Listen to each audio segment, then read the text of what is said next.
एक बार फिर से आपका अपने YouTube चैनल प्रजापति इंफोटेनमेंट में।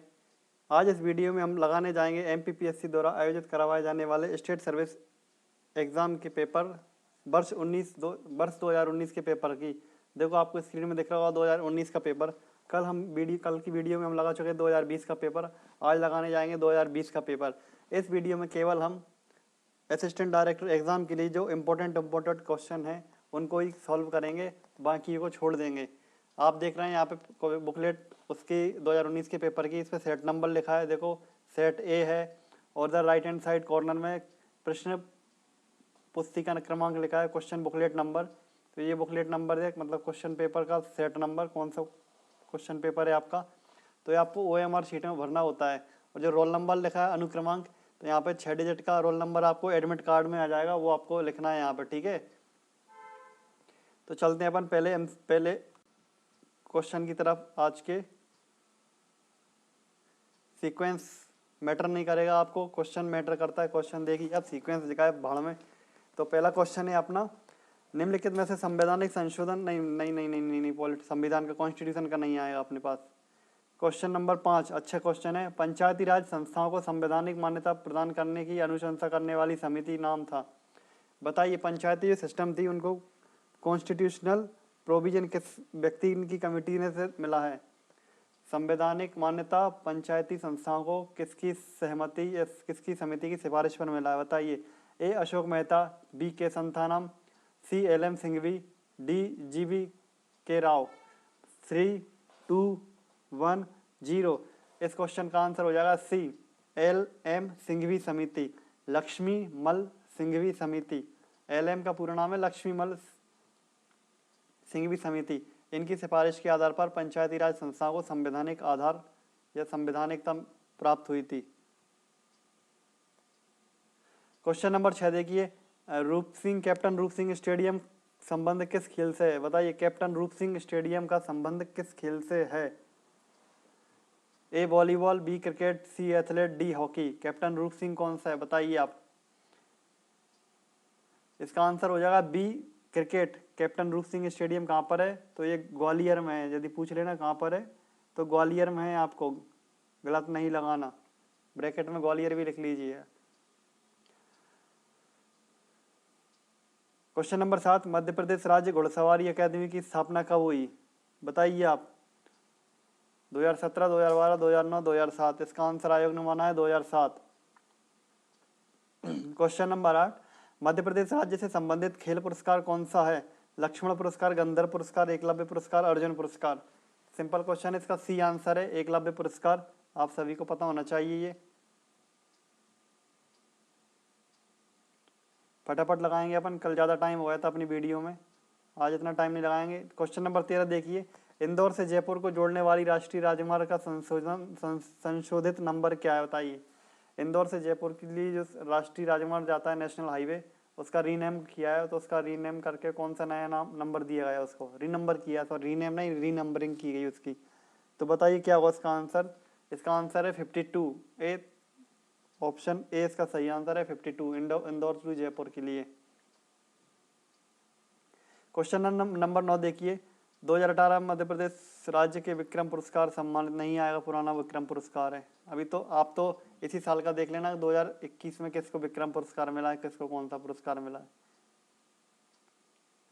क्वेश्चन नंबर 10 देखिए, मुस्कान किरार का संबंध किस खेल से है, जो उस समय का करंट हुआ करता था। इसका आंसर है सी, तीरंदाजी। क्वेश्चन नंबर 14 नहीं आएगा, हिस्ट्री का है।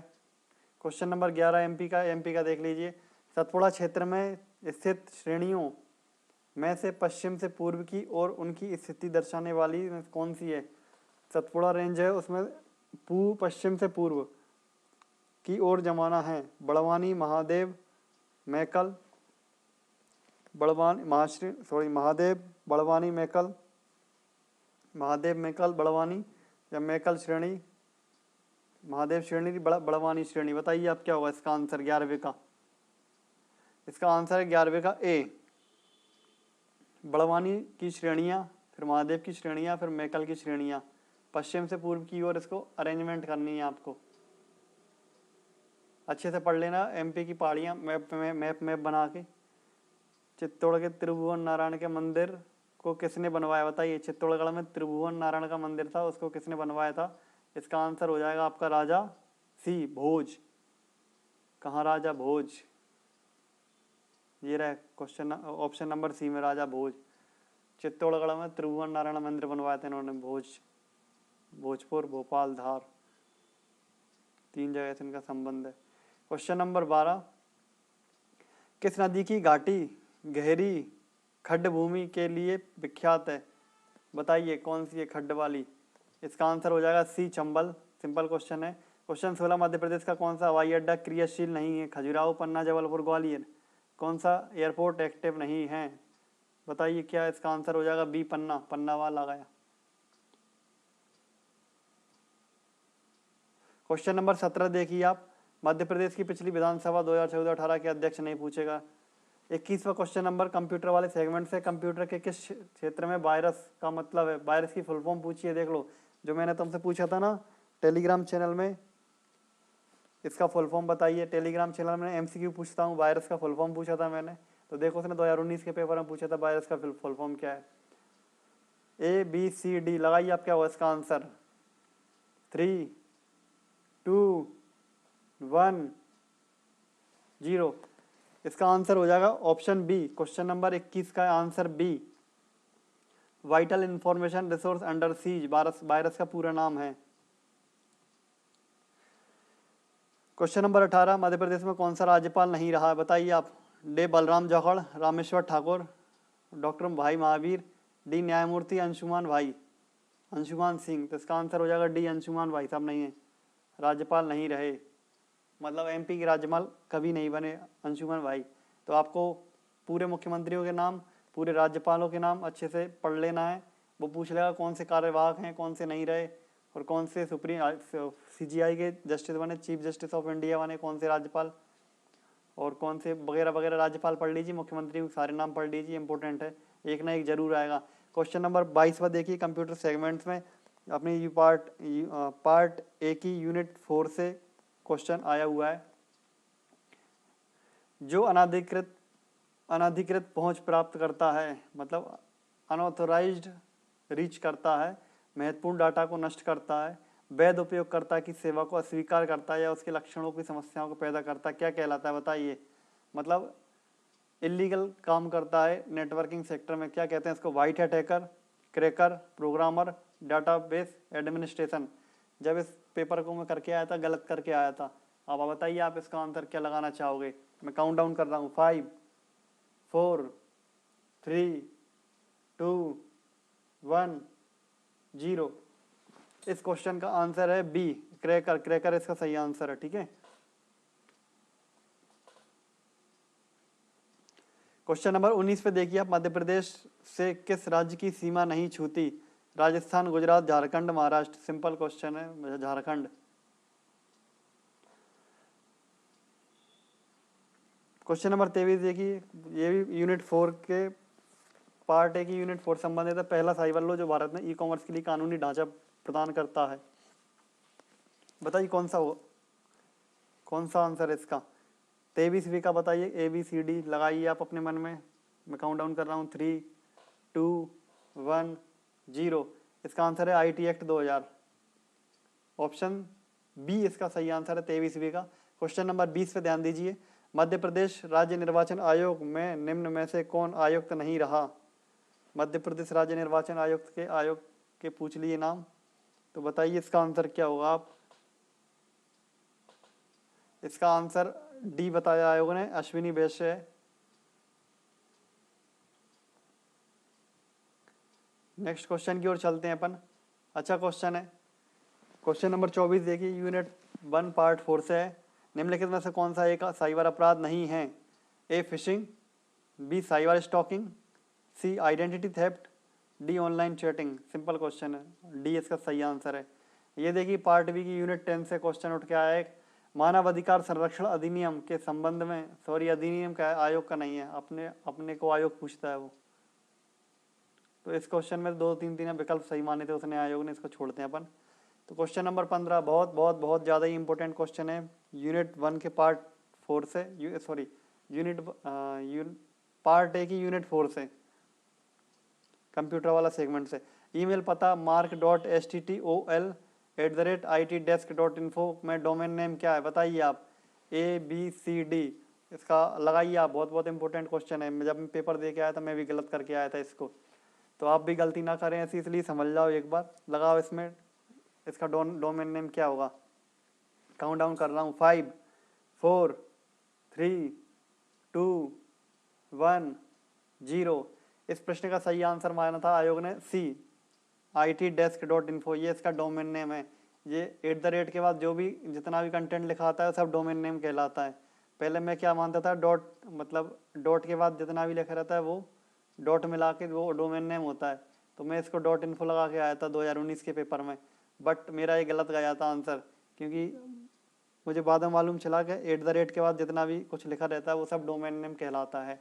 तो ध्यान रखना, यदि आपसे एग्जाम में पूछे तो @ के बाद जितना भी कुछ लिखा देखे लास्ट में डोमेन नेम कहलाएगा, ईमेल आईडी के क्षेत्र में।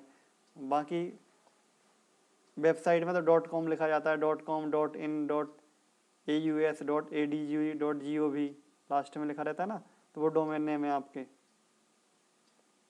क्वेश्चन नंबर 28 देखिए, ये अपने पार्ट बी की यूनिट नंबर 10 से संबंध रखता है। राज्य मानवाधिकार आयोग के अध्यक्ष एवं सदस्यों की नियुक्ति की जाती है, किसके द्वारा की जाती है बताइए। राज्य का मानव अधिकार आयोग है, उसके अध्यक्ष एवं सदस्यों की नियुक्ति कौन करता है, राज्यपाल करता है कि राष्ट्रपति करता है, या संबंधित राज्य के उच्च न्यायालय के मुख्य न्यायाधीश द्वारा किसकी होती है, या भारत के मुख्य न्यायाधीश द्वारा होती है। सिंपल क्वेश्चन है। 3 2 1 0। आपके इस प्रश्न का आंसर हो जाएगा ए, राज्यपाल। राज्यपाल के द्वारा नियुक्ति की जाती है। राज्य मानव अधिकार आयोग के अध्यक्ष एवं सदस्यों की नियुक्ति राज्यपाल के द्वारा की जाती है। क्वेश्चन नंबर 26 देखिए आप, राष्ट्रीय मानवाधिकार आयोग के अध्यक्ष एवं अन्य सदस्यों की नियुक्ति के लिए सिफारिशें करने वाली समिति में कौन सदस्य नहीं होता। इंपॉर्टेंट क्वेश्चन है कि जो राष्ट्रीय मानवाधिकार आयोग होता है उसके अध्यक्ष एवं सदस्यों की नियुक्ति एक कमेटी के माध्यम से राष्ट्रपति करता है। तो उस कमेटी में 6 सदस्यीय कमेटी होती है, उसमें कौन मेंबर नहीं होता 6 सदस्यों में से, ए प्रधानमंत्री, बी लोकसभा अध्यक्ष, बी लोकसभा में विपक्ष का नेता, सी राज्यसभा का सभापति। बताइए आप कौन इसका, क्या है इसका आंसर। 5 4 3 2 1 0। 26 के आंसर है ऑप्शन डी, राज्यसभा का सभापति नहीं होता, राज्यसभा का उपसभापति होता है। ध्यान रखिए, सभापति और उपसभापति में अंतर है। जो सभापति होता है वो उपराष्ट्रपति कहलाता है, और जो उपसभापति होता है वो उपाध्यक्ष होता है एक प्रकार से राज्यसभा का। ये सभापति होता है वो उपराष्ट्रपति कहलाता है। तो उपराष्ट्रपति को नहीं लेते, जब राष्ट्रपति को ले लिया तो उपराष्ट्रपति को नहीं लेंगे। तो इसमें राज्यसभा का उपसभापति आ जाएगा और एक विपक्ष का नेता आ जाएगा राज्यसभा का ही। तो राज्यसभा का उपसभापति, विपक्ष का नेता, 2 लोग यहाँ से हुए और 2 लोग यहाँ से हो जाएंगे, लोकसभा का अध्यक्ष और विपक्ष का नेता, और ठीक है। और अपने ये मोटा भाई और पतला भाई, ये दोनों हो जाएंगे प्रधानमंत्री और गृह मंत्री। कौन है अपने, होम मिनिस्टर अमित शाह जी, गुजरात के दोनों, मोटा भाई और पतला भाई, ठीक है। क्वेश्चन नंबर 29 नहीं देखते, ठीक है।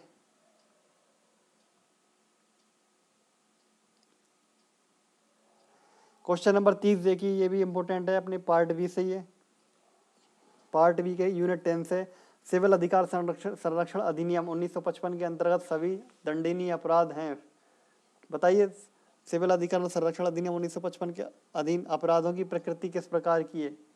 संज्ञेय तथा संक्षिप्त विचारणीय, संज्ञेय तथा अशमनीय, असंज्ञेय तथा जमानतीय, डी असंज्ञेय एवं शमनीय। बताइए क्या हुआ इसका आंसर। इसके आंसर आयोग ने दोनों माने, संज्ञेय तथा संक्षिप्त विचारणीय एवं संज्ञेय तथा अशमनीय। इसके दो आंसर माने थे आयोग ने। तो एक बार आप अच्छे से पढ़ ले इस एक्ट को, ऐसे क्वेश्चन भी पूछ लेता है आयोग। क्वेश्चन नंबर 34 देखिए आप, निम्नलिखित में से कौन सी हाई लेवल लैंग्वेज भाषा है। कोबोल, पास्कल, बेसिक्स, उपरोक्त सभी। सिंपल क्वेश्चन है, उपरोक्त सभी आंसर हो जाएगा इसका।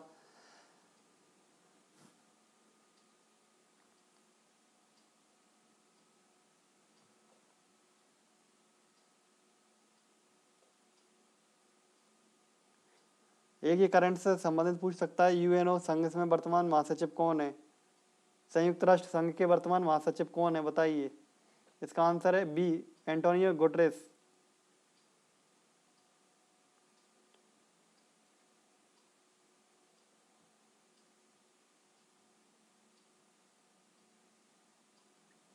क्वेश्चन नंबर 37 देखिए, अच्छा क्वेश्चन है, हिस्ट्री से संबंधित है और आर्ट से संबंधित है। निम्न में से कौन सा चित्रकार 1922 में मध्य प्रदेश में जन्मा, किंतु 1950 के बाद फ्रांस में रहकर कार्य किया तथा 2016 में नई दिल्ली में देहावसान हुआ? क्या हुआ इसका आंसर, बताइए आप। निम्न में से कौन सा चित्रकार एमपी में जन्मा और 1950 में फ्रांस में इन्होंने काम किया और 2016 में नई दिल्ली में इनका देहावसान हुआ? A Syed Haider Raza, B M F Husain, C Raja Rao, D S N Vendre. M F Husain तो महाराष्ट्र के सोलापुर में जन्म हुआ था इनका, और इंदौर की उनकी कर्मस्थली थी, यहाँ से शिक्षा दीक्षा ली थी, पेंटर थे। तो इनका जन्म तो नहीं हुआ, तो बी तो विकल्प नहीं है इसका। चलो मैंने एक हटा दिया, एलिमिनेट कर दिया। ए सी डी में आप लगाइए क्या हुआ इसका आंसर। काउंट डाउन कर रहा हूँ, 5 4 3 2 1 0। इसका आंसर हो जाएगा आपका ए, सैयद हैदर रजा। अच्छा क्वेश्चन है, एक बार नज़र मार लेना आप, नोट डाउन कर लेना एक रजिस्टर में, नोट भी करते चलना साथ साथ वीडियो को पोस्ट करते करते। 1 लाइन फैक्ट टाइप का बना लेना एक शॉर्ट नोट्स।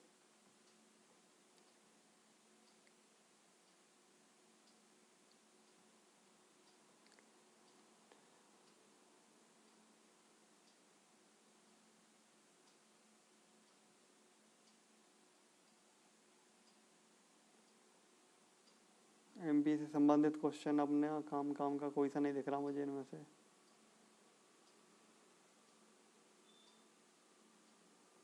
ये वाली सेगमेंट में नहीं था, ठीक है।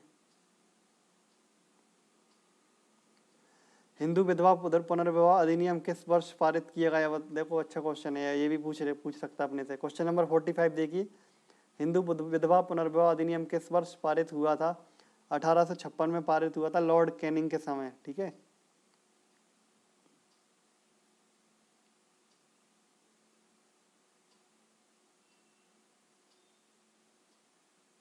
क्वेश्चन नंबर 49 देखिए कि जनगणना दशक में लिंग अनुपात में भारतवर्ष में सबसे अधिक गिरावट दर्ज की गई थी। किस वर्ष भारत की जनसंख्या किस दशक में भारत में लिंगानुपात में नेगेटिव ग्रोथ हुई थी, मतलब गिरावट आई थी, ग्रोथ नहीं हुई थी, घटाव हुआ था। कौन सा दशक था जिसमें गिरावट हुई थी, बताइए आप। इसका आंसर क्या होगा? इसका आंसर है बी, 1961 से 1971 का जो दशक था, इसमें लिंगानुपात नहीं बढ़ा था, इसमें लिंगानुपात घटा था।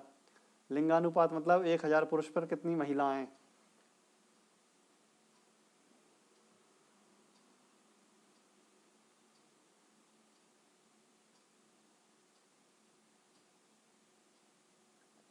क्वेश्चन नंबर 51 देखिए, औद्योगिक विकास केंद्र बानमोर मध्य प्रदेश के किस जिले में? आंसर हो जाएगा आपका ए, मुरैना में। बानमोर कहाँ पर है? मुरैना में। एक बार और सुन लीजिए आप, बानमोर कहाँ पर है? मुरैना में। नेक्स्ट क्वेश्चन की ओर चलते हैं, इंपोर्टेंट। आप इंपोर्टेंट लगा रहे हैं अपन पार्टी के क्वेश्चन। मेक इन इंडिया कार्यक्रम स्टार्ट हुआ था, ये भी पूछ सकता है अपने एग्जाम में, कोई बड़ी बात नहीं है। मेक इन इंडिया बताइए कब चालू हुआ था? Make in India, made in India, अलग अलग प्रोग्राम है। मेक इन इंडिया 52 का आंसर हो जाएगा आपका ए, सितंबर 2014। मेक इन इंडिया कार्यक्रम कब चालू हुआ था? 2014 में। बोधन दहुआ किसका सेनापति था? ये टेढ़ाड़े क्वेश्चन पूछता है ना, कभी कभी तो ऐसे पूछ लेता है, जब उसको गलत करवाना होता है ना बच्चों से, तो ऐसे खोद खोद के क्वेश्चन पूछता है। बोधन दहुआ किसका सेनापति था? इसका 56वें का आंसर आयोग ने माना था शाहगढ़ के राजा बख्तवली खां का। शाहगढ़ के राजा बख्तवली का, ये ए इसका सही आंसर था। 56 का आंसर क्या था? ए।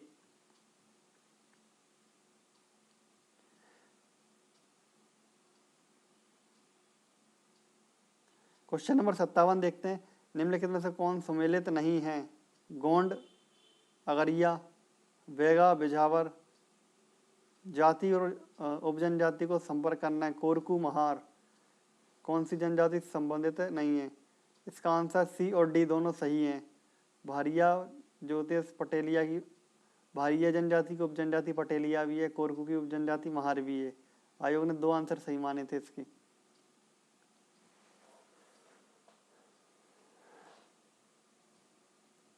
क्वेश्चन नंबर 58 देखिए, अच्छा दिख रहा है। निम्नलिखित वाक्य के ऊपर विचार कीजिए। मांडू धार जिले में और मांडू में इंडोला महल है।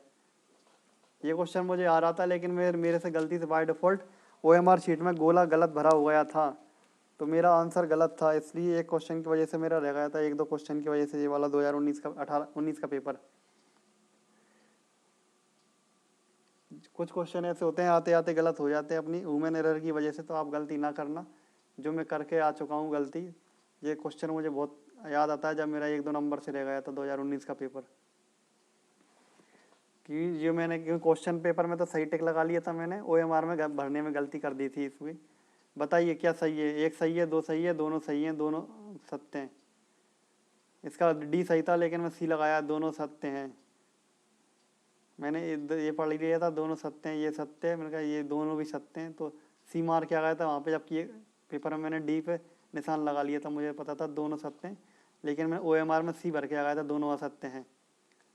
ऐसी गलती नहीं करना आप, ठीक है। D आंसर सही है इसका। क्वेश्चन नंबर 55, मध्य प्रदेश वित्त निगम का मुख्यालय कहाँ है? सिंपल, 1955 इंदौर।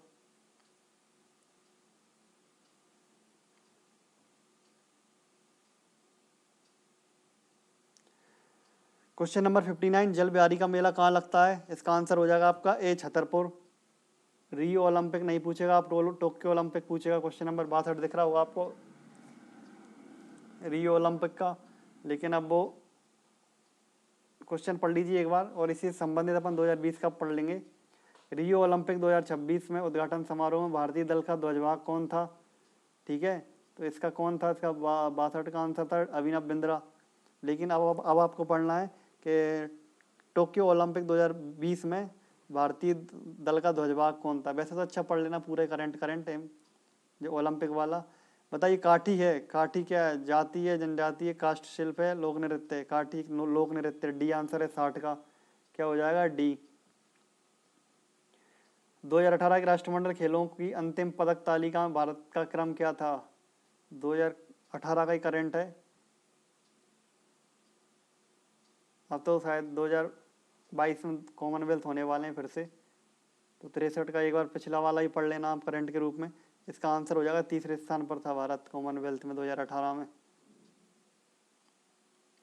और अभी राजीव गांधी खेल रत्न पुरस्कार जो दिख रहा है ना 61 में आपको, पहला A, इसका रीनेम कर दिया है, नया नाम क्या रखा है वो भी चेक कर लेना आप। वैसे मैं बता दूं, मेजर ध्यानचंद के नाम पे रखा गया, उसका नया नाम ध्यानचंद पुरस्कार किया गया उसको। ध्यानचंद खेल रत्न पुरस्कार नाम रखा है उसको, राजीव गांधी का हटा दिया। 2028 के ग्रीष्मकालीन ओलंपिक खेलों का आयोजन किस शहर में होगा? बताइए, ये क्वेश्चन अच्छा है करंट का। देखो 2019 में पूछा था उसने कि 2028 के ग्रीष्मकालीन ओलंपिक कहाँ पर होंगे। सेम टू सेम यही क्वेश्चन कॉपी पेस्ट कर सकता है आयोग, कोई बड़ी बात नहीं है कि 2028 के ग्रीष्मकालीन ओलंपिक का आयोजन कहाँ होगा। तो टोक्यो में तो हो ही चुका अभी, लॉस एंजल्स में 2028 के होंगे, लॉस एंजल्स सही है इसका आंसर, और जो 2024 के होने वाले हैं पेरिस में होंगे, ठीक है। तो इसका आंसर D हो जाएगा 64 का D, क्या हो जाएगा 64 का D। लॉस एंजल्स में 2028 के होंगे और पेरिस में 2024 के होंगे। आने वाला ओलंपिक होगा 2000 पेरिस में होगा, उसके बाद लॉस एंजल्स में होगा 2028 में। उसके बाद ऑस्ट्रेलिया ने मेजबानी की मिली है ऑस्ट्रेलिया को, 2032 के ऑस्ट्रेलिया में होंगे। उसके बाद 2036 के लिए भारत प्रोग्राम बना रहा है कि भारत अपना स्टार्टअप इंफ्रास्ट्रक्चर इस प्रकार से बिल्ड कर रहा है कि 2036 के वर्ल्ड कप ओलंपिक का आयोजन करवा सके। तो संभावना है भारत को मिल जाए कहीं 2036 की मेजबानी। बहुत टाइम है अभी, 2036 में 14 साल हैं, तब तक पता नहीं कहाँ क्या कंडीशन पहुँचेगी, कौन जिए। IMF का मुख्यालय नहीं पूछेगा आपसे, IMF का मुख्यालय कहाँ है? स्विट्जरलैंड, दक्षिण अफ्रीका, जर्मनी। IAAF और कुछ है वो।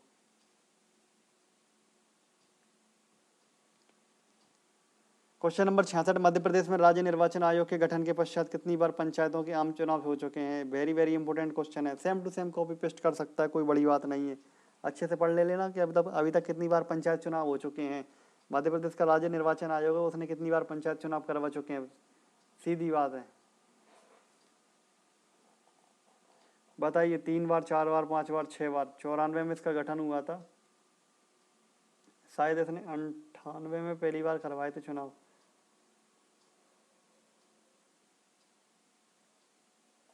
इसका आंसर मैं बता दे रहा हूँ, इसका आंसर हो जाएगा 66 का सी।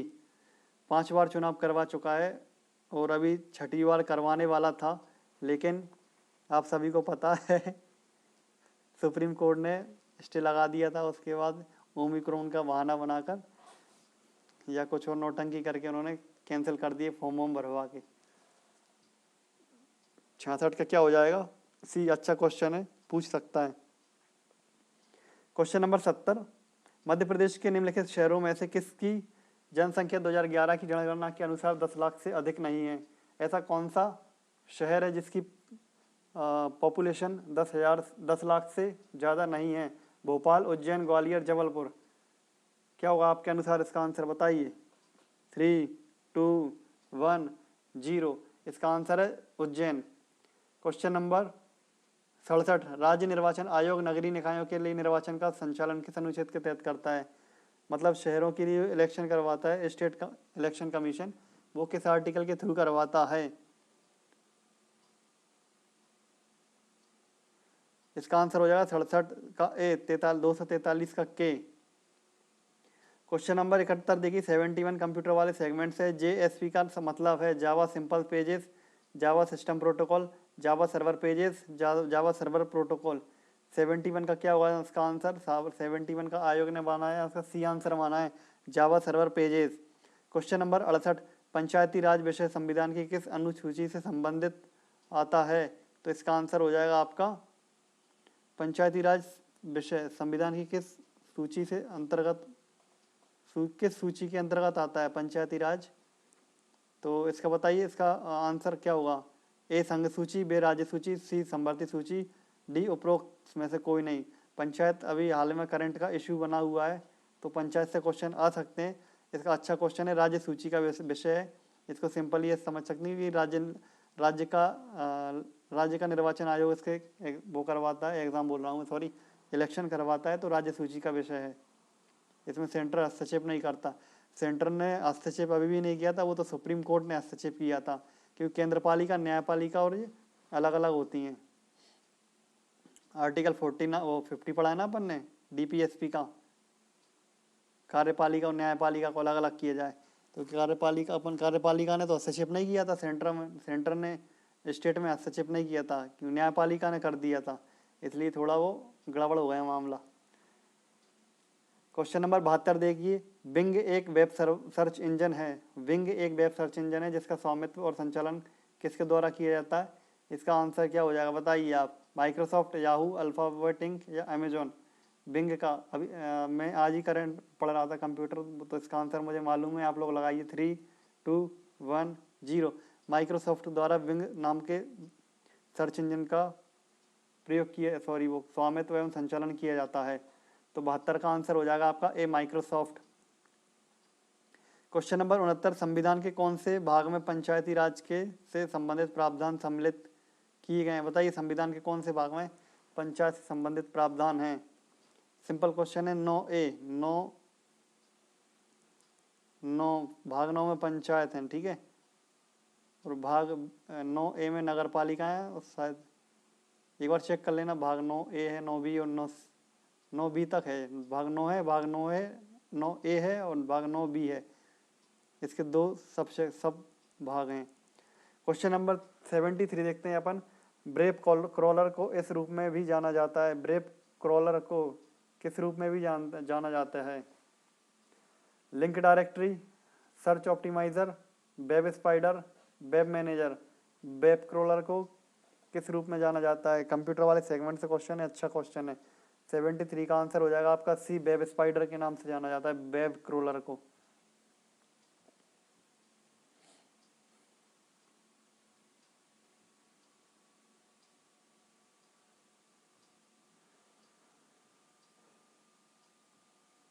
क्वेश्चन नंबर 74 देखिए, अच्छा क्वेश्चन है, वही कंप्यूटर वाले सेगमेंट से। निम्नलिखित में से किस समूह में केवल आउटपुट डिवाइस है? Scanner, printer, monitor, printer output है, प्रिंटर आउटपुट है, मॉनिटर भी आउटपुट है, स्कैनर, स्कैनर नहीं है इनपुट है, कीबोर्ड इनपुट है, ये भी नहीं होगा, माउस ये भी इनपुट नहीं होगा, प्लॉटर, प्रिंटर, मॉनिटर। प्लॉटर क्या होता है? प्लॉटर 74 का आंसर है, आयोग ने माना डी। प्लॉटर एक आउटपुट डिवाइस है, प्रिंटर भी है और मॉनिटर भी है, ठीक है। क्वेश्चन नंबर 77 देखिए, 1955 के एक्ट से आया हुआ क्वेश्चन है, छुआछूत वाला अधिनियम है ना अपने पार्ट बी में यूनिट 10 में, उससे संबंध रखता है। क्वेश्चन नंबर 77, यदि कोई व्यक्ति अस्पृश्यता के आधार पर किसी व्यक्ति को किसी अस्पताल, औषधालय या शिक्षा संस्थान में प्रवेश से इनकार करता है, तब वह सिविल अधिकार संरक्षण अधिनियम 1955 की किस धारा के अंतर्गत दंडनीय है? बताइए आप। अस्पताल, औषधालय, शिक्षा संस्थान, सिंपल क्वेश्चन पूछा है उसने, बताइए क्या? 4, 5, 6, 7। Religion, social, hospital, shopping, RHSH, religion, social, RSHS, religion, social, hospital, ये क्योंकि धारा 1, 2 में तो एक में तो खुद की डेफिनेशन देता है, दूसरे में डेफिनेशन देता है, वो तीसरे से चालू होती है उसकी। तो सबसे पहले आएगा रिलीजन धारा 3 में, 4 में सोशल, सामाजिक नियोक्ताएं, 5 में H तो हॉस्पिटल, तो इसका आंसर क्या हो जाएगा? बी, धारा 5 हॉस्पिटल। 77 का बी, 77 का बी आंसर है, धारा 5 रिलीजन, सोशल, RSHS, ऐसे समझ लेना आप। 3, 4, 5, 6 ऐसे आर्टिकल कवर हो जाएंगे आपके, RSHS।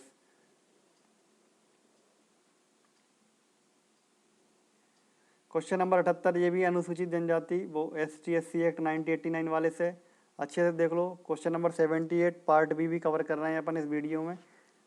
अनुसूचित जाति और अनुसूचित जनजाति अत्याचार निवारण अधिनियम 1989 का प्रवर्तन हुआ 1 जनवरी 1990, 30 जनवरी 1990, 11 सितंबर 1989, डी 12 सितंबर 1989। प्रवर्त का मतलब एक मिनट इसका इंग्लिश में देख लेते हैं। प्रवर्त का मतलब क्या है? अप्लाइड पूछा है, सिग्नेचर पूछा है इसने। केम इनटू फोर्स मतलब प्रभाव में कब आया, पारित का नहीं पूछा उसने, मतलब कब से लागू हुआ पूछा है उसने। तो बताइए कब प्रवृत्त हुआ? 78 का आंसर क्या होगा? 5, 4, 3, 2, 1, 0। आज का आंसर होगा 30 जनवरी 1990 को लागू हुआ। देख लो भैया आयोग, सॉरी देख लो स्टूडेंट लोगों कैसे कैसे क्वेश्चन पूछता है आयोग एक्ट के। कुछ लोग पूछ रहे थे कि एक्ट के कैसे क्वेश्चन आएंगे, तो ऐसे क्वेश्चन आएंगे। देख लो, ये मैं नहीं बोल रहा, आयोग स्वयं क्वेश्चन पूछा है ऐसे एक्ट से कैसे क्वेश्चन आते हैं। क्वेश्चन नंबर 75 देखते हैं अपन। खाली स्थान अपने वेब ब्राउजर में सहेजकर किसी पसंदीदा वेबसाइट को जल्दी से एक्सेस करने का एक तरीका है। क्या है? Cookies, bookmarks, blog, cookie, bookmark, blog या इनमें से कोई नहीं। अपने ब्राउजर में सहेजकर किसी पसंदीदा वेबसाइट को जल्दी से एक्सेस करने की, ठीक है। इसका आंसर होना चाहिए बी, बुकमार्क। इसका आंसर एक मिनट बता रहा हूँ आपको। 5, 4, 3, 2, 1। हाँ आंसर बुकमार्क, बुकमार्क सही है इसका आंसर। बुकमार्क में क्या होता है, अपन लिंक मिंक सेव हो जाता है अपने उसी वेब ब्राउजर के अंदर, जिसको अपन बाद में जाके फटाफट क्लिक करके देख सकते हैं अपन। क्वेश्चन नंबर 78 हो गया। 75 अब क्वेश्चन नंबर 79 पसंद करोगे करना? इतना लंबा करना तो पड़ेगा ही, क्योंकि अपने पार्ट बी का है, पार्ट बी को भी नहीं छोड़ रहे अपन, थोड़ा समय लगेगा मगर क्या करें। पहले अपन चलते हैं 76 नंबर क्वेश्चन की तरफ। कब न्यायालय सिविल अधिकार संरक्षण अधिनियम 1955 की धारा 22 के अंतर्गत उपधारणा करेगा कि अस्पृश्यता के आधार पर कारित किया गया है? मतलब न्यायालय उपधारणा कब करेगा? जब यह केवल अनुसूचित जाति के सदस्य से संबंधित हो, जब यह केवल अनुसूचित जनजाति सदस्य संबंधित हो, सॉरी जब यह अनुसूचित जाति और अनुसूचित जनजाति दोनों सदस्य संबंधित हो। डी उपरोक्त में से कोई नहीं। बताइए एससी उसने पूछा है कि 1955 वाला एक्ट है वो किस प्रकार की ऑन फोकास्ट को फोकस करके बनाया गया था। तो वैसे इसको पता हो तो आपको, ये केवल एससी के लिए बनाया गया था। 1955 का एक्ट केवल शेड्यूल कास्ट के लिए बनाया गया था। उसके बाद 1989 में जो है एससी और एसटी दोनों के लिए बनाया गया था। तो जिसको मालूम होगा वो इस क्वेश्चन को लगा लेगा। इस क्वेश्चन का आंसर आपका हो जाएगा बी, बी यह केवल यह केवल अनुसूचित जाति के सदस्य से संबंधित है। अनुसूचित जाति मतलब शेड्यूल कास्ट, जो बी में लिखा है अनुसूचित जनजाति शेड्यूल ट्राइब, तो ये शेड्यूल ट्राइब से संबंधित ना होकर शेड्यूल कास्ट से संबंधित है। क्वेश्चन नंबर 79 देखते हैं। 76 का आंसर हो जाएगा आपका ए। क्वेश्चन नंबर 79 देखिए आप, निम्नांकित में से कौन सा कथन असत्य है? आयोग को टाइप करने में आलस नहीं आता, वो बड़े बड़े क्वेश्चन भी टाइप कर देता है, इसलिए आप अच्छे से पढ़ाई करें एग्जाम की। और टेलीग्राम चैनल पे क्वेश्चन पूछते हैं वो छोटे छोटे कम टाइप करना पड़े, इसलिए छोटे छोटे क्वेश्चन पूछ लेते हैं, लेकिन आयोग बड़े बड़े क्वेश्चन भी देता है। तो जो लोग वीडियो देख रहे हैं अच्छे से लगा लें इस क्वेश्चन को, बड़े बड़े क्वेश्चन भी लगाइए, आलस मत करिए, वरना एग्जाम में बड़े बड़े क्वेश्चन करने में आपको नींद आने लगेगी, कहीं सिर दर्द करने लगेगा, दूसरी परेशानी आने लगेंगी, इसलिए अभी से आदत डाल लीजिए। तो चलते हैं पहले क्वेश्चन 79 क्वेश्चन की तरफ। निम्नांकित में से कौन सा कथन असत्य है? गलत स्टेटमेंट छांटना है अपने को, कौन सा गलत है, ठीक है। तो पहला स्टेटमेंट है अपना ए, अनुसूचित जाति अनुसूचित जनजाति, ये पूरा एक्ट है, इसको मैं SC ST पढ़ लूंगा, ठीक है। SC ST एक्ट के अंतर्गत अपराध ऐसे व्यक्ति द्वारा कारित किया जाता है जो ST ST अनुसूचित जाति या अनुसूचित जनजाति का सदस्य नहीं है। ये तो विकल्प तो सही है, क्योंकि अपराध नेगेटिव होना चाहिए, मतलब SC ST का व्यक्ति SC ST के खिलाफ अपराध नहीं कर सकता, तो ये स्टेटमेंट सही है इसका। SC ST एक्ट की धारा 14(1) में स्थापित अन्य विशेषाधिकार धारा 2 घ में परिभाषित है। इसको देखते हैं अपन। ऑप्शन सी, पीड़ित अनुसूचित जाति अनुसूचित जनजाति अधिनियम की धारा 2 डागा में परिभाषित है, पीड़ित को परिभाषित 2 डागा में किया है। ऑप्शन डी, आश्रित अनुसूचित जनजाति के अधिनियम की धारा 2 खा में परिभाषित किया है। तो ऑप्शन ए और ऑप्शन डी तो नहीं है, इतना तो जहाँ तक मैंने पढ़ा है उस हिसाब से दोनों मुझे सही लग रहे हैं, मतलब सही है, कन्फर्म हुए। ऑप्शन बी और ऑप्शन सी में से इसका आंसर होगा। आप लगाइए इसका आंसर क्या होगा, मैं बता रहा हूँ इसका आंसर फिर आपको। 5 4 3 2 1 इसका आंसर जो है आयोग ने माना है ऑप्शन नंबर बी, कि धारा 2 घ में परिभाषित नहीं किया है अनन्य विशेष न्यायालय को। का खा गा घा,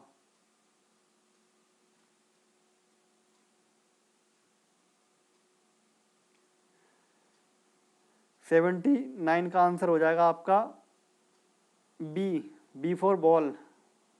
ये गलत स्टेटमेंट है ना, बाकी सब सही है। पीड़ित को भी 2 डागा में परिभाषित किया गया है।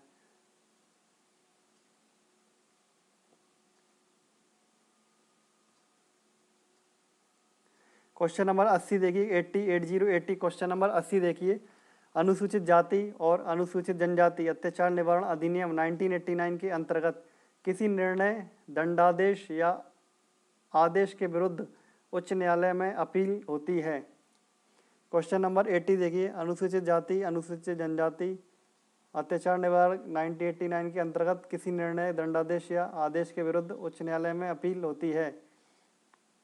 तो बताइए कहाँ पर होती है, केवल तथ्यों के संबंध में या केवल विधि के संबंध में, किसी केवल तथ्यों और विधि के संबंध में या उपरोक्त सभी। एक बार फिर से क्वेश्चन अच्छे से पढ़ लो आप। अनुसूचित जाति और अनुसूचित जनजाति अत्याचार निवारण अधिनियम 1989 के अंतर्गत किसी निर्णय, दंडादेश या आदेश के विरुद्ध उच्च न्यायालय में अपील होती है। किस बेस पे आप हाई कोर्ट में अपील कर सकते हैं, ये पूछ रहा है वो 1989 एक्ट के तहत किस बेस पे, किस आधार पर हाई कोर्ट में अपील किया कर सकते हैं। केवल तथ्यों के संबंध में या केवल विधि के संबंध में, तथ्यों और विधि दोनों के संबंध में, उपरोक्त में कोई नहीं। तो विधि के संबंध में तो नहीं कर सकते, तथ्यों के संबंध में। तो इसका 80 का आंसर बता दूं आपको, दोनों हो सकता है इसका आंसर। 80 का आंसर सी है। 80 का आंसर आयोग ने, मध्य प्रदेश लोक सेवा आयोग ने सी माना है। तथ्यों और विधि दोनों के संबंध में अपन हाई कोर्ट में जा सकते हैं यदि SC ST एक्ट के विशेष न्यायालय और अनन्य विशेष न्यायालय के निर्णय से असहमत हैं तो। क्वेश्चन नंबर 24, मानव शरीर में किस तत्व का प्रतिशत सबसे ज्यादा का है? नहीं है, आपके काम का क्वेश्चन नहीं है। ऑक्सीजन का तत्व ज्यादा है, वैसे अपने को नहीं आएगा ऐसा, ठीक है।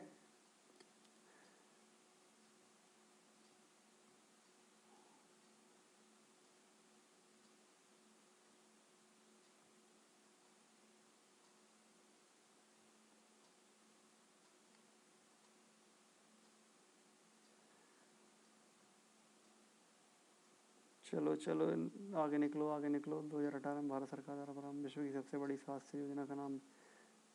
ये देखो 88 क्वेश्चन नंबर 88 अपना क्वेश्चन आया यूनिट नंबर 7 से, पार्ट बी की यूनिट नंबर 7 से क्वेश्चन है। वर्ष 2018 में भारत सरकार द्वारा प्रारंभ विश्व की सबसे बड़ी स्वास्थ्य योजना का नाम क्या है?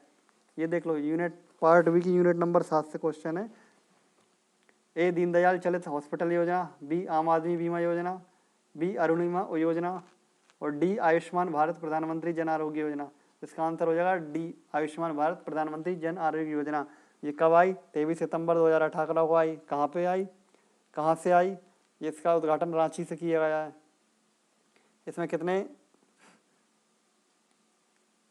इसको कितने भागों में बांटा था? इसमें 2 भागों में बांटा है। इसमें पहले भाग में क्या दिखा है इन्होंने, प्राइमरी थर्ड वो स्वास्थ्य का तीसरे स्तर होते हैं ना, तो सबसे पहले वहाँ फोकस किया प्राइमरी हेल्थ सेंटर पे, जो ग्रामीण क्षेत्रों में होते हैं ना, PHC प्राइमरी हेल्थ सेंटर और उप स्वास्थ्य केंद्र होते हैं, तो उनमें जो उनको है ना हेल्थ वेलनेस सेंटर नाम से बनाया गया। उसको सभी को 1.5 लाख लगभग हेल्थ सेंटर हैं, उनको हेल्थ वेलनेस सेंटर से बनाएंगे। और बाकी दूसरा सेगमेंट जो बोलता है योजना का, वो दोनों को कवर करता है, प्राथमिक और द्वितीय सेगमेंट। तो प्राथमिक सेगमेंट में एम्स आ गए, एम्स जैसी हॉस्पिटल आ गई। दूसरे सेगमेंट में पहला सेगमेंट अपना हो जाएगा गांव वाला, पहला सेगमेंट बोलता है तृतीय क्षेत्र में काम करता है। पहला सेगमेंट तृतीय क्षेत्र में योजना का पहला सेगमेंट योजना का पहला सेगमेंट है। योजना के 2 सेगमेंट हैं। योजना का पहला सेगमेंट है स्वास्थ्य के तृतीय क्षेत्र में। कहाँ पर? ग्रामीण क्षेत्र में, जो प्राइमरी हेल्थ सेंटर हैं वहाँ पर काम करेगा, प्राथमिक उप स्वास्थ्य केंद्र में। तो यहाँ पे इस योजना का लाभ नहीं मिलेगा। 5 लाख का फैमिली बीमा और जो इस योजना में मिलेंगे ना, ये आपको ग्रामीण क्षेत्र में नहीं मिलेंगे, ग्रामीण क्षेत्रीय अस्पताल में। तो उनको तो केवल थोड़ा बहुत सुधारा है उन्होंने हेल्थ वेलनेस सेंटर नाम से नया नाम दिया गया है उनको, health wellness centre, HWC health wellness centre. और इस योजना का दूसरा सेगमेंट है ना, वो स्वास्थ्य के प्राइमरी और द्वितीय क्षेत्र में काम करता है, जबकि पहला सेगमेंट स्वास्थ्य के तीसरे सेगमेंट क्षेत्र में काम करता था। और ये इसका दूसरा सेगमेंट जो है जन आरोग्य योजना, PMJAY इसका नाम है, PMJAY। और उसका क्या नाम था? पहले सेगमेंट का नाम था हेल्थ वेलनेस सेंटर और दूसरे का नाम है जन आरोग्य योजना। तो सबसे ज़्यादा फोकस किस पे किया गया था? जन आरोग्य योजना पे। तो इसी जन आरोग्य योजना के अंतर्गत 5 लाख का बीमा प्रति परिवार प्रति वर्ष दिया जाता है और इसका कोई प्रीमियम नहीं भरना होता। लगभग 40 करोड़ जनसंख्या इसका लाभ ले रही। 10 करोड़ परिवार इसमें रजिस्टर्ड हो चुके हैं और 40 करोड़ लगभग जनसंख्या इससे लाभान्वित हो रही है। तो ये विश्व की सबसे बड़ी स्वास्थ्य स्कीम है जो पूर्णतः सरकार से वित्त पोषित है। इसमें पब्लिक को ना प्रीमियम देना ना कुछ देना, बीमे का कुछ नहीं देना, ठीक है। क्वेश्चन नंबर 92 नहीं आएगा। क्वेश्चन नंबर 89 देख लीजिए। मध्य प्रदेश में गरीब परिवार की विवाह योग्य कन्याओं की आर्थिक सहायता हेतु मुख्यमंत्री कन्यादान योजना की राशि वर्ष 2019 में बढ़ाकर कितनी कर दी गई है? कमलनाथ सरकार आई थी 2019 में, उन्होंने बढ़ा के कर दी थी 51,000 रुपये। और योजना का शायद नाम भी चेंज कर लिया, मुख्यमंत्री विवाह एवं कन्यादान योजना, दोनों मर्ज कर दिया है। दोनों में अब दोनों को 51,000 रुपये देंगे। ये अच्छा क्वेश्चन है, अपनी स्कीम से पूछ सकते हैं, MP में स्कीम से रिलेटेड है। क्वेश्चन नंबर 93 देखिए, मध्य प्रदेश की हिस्ट्री संबंधित है। 1857 के प्रथम स्वतंत्रता संग्राम में भोपाल के किस वीर ने बहादुरपूर्ण मुख्य संघर्ष पर बलिदान दिया? फाजिल मोहम्मद खान, शेखर रमजान, दोस्त मोहम्मद खान, हबीबुल्ला खान। शेखर रमजान तो सागर के थे, ये इसका आंसर नहीं हो सकता। बताइए क्या हुआ इसका आंसर? 5 4 3 2 1 0। इसका आंसर हो जाएगा आपका ए, फाजिल मोहम्मद खान। आपके इस प्रश्न का सही आंसर क्या हो जाएगा? फाजिल मोहम्मद खान। क्वेश्चन नंबर 19 नहीं देख रहे। क्वेश्चन नंबर 91 देख लीजिए आप। 1842 के बुंदेला विद्रोह में प्रमुख भागीदारी देने वाले राजा हृदय शाह किस स्थान के जमींदार थे? 91 का आंसर हो जाएगा आपका डी, हीरापुर। हीरापुर के थे, कहाँ करते, हीरापुर के थे। क्वेश्चन नंबर 94 देख लीजिए, पार्ट बी से संबंधित रखता है। पुस्तक सत्यार्थ प्रकाश के लेखक कौन है? स्वामी दयानंद सरस्वती। अच्छा क्वेश्चन है। सत्यार्थ प्रकाश पुस्तक के कौन है लेखक? SDS, स्वामी दयानंद सरस्वती।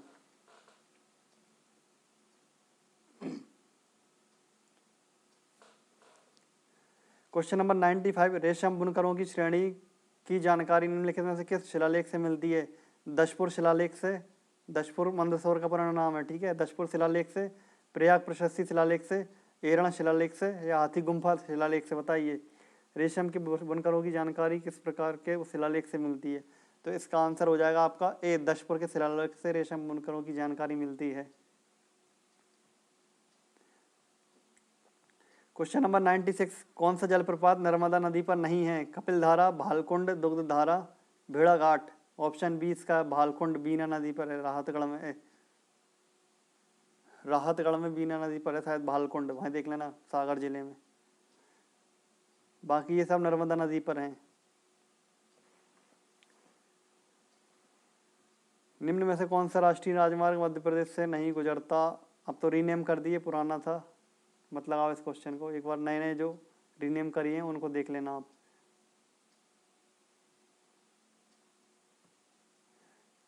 ठीक है, खत्म हुआ है जो इम्पोर्टेंट क्वेश्चन थे, अपने आने वाले क्वेश्चन थे असिस्टेंट डायरेक्टर एग्जाम में, उससे संबंधित इम्पोर्टेंट क्वेश्चन अपन ने लगा लिए हैं।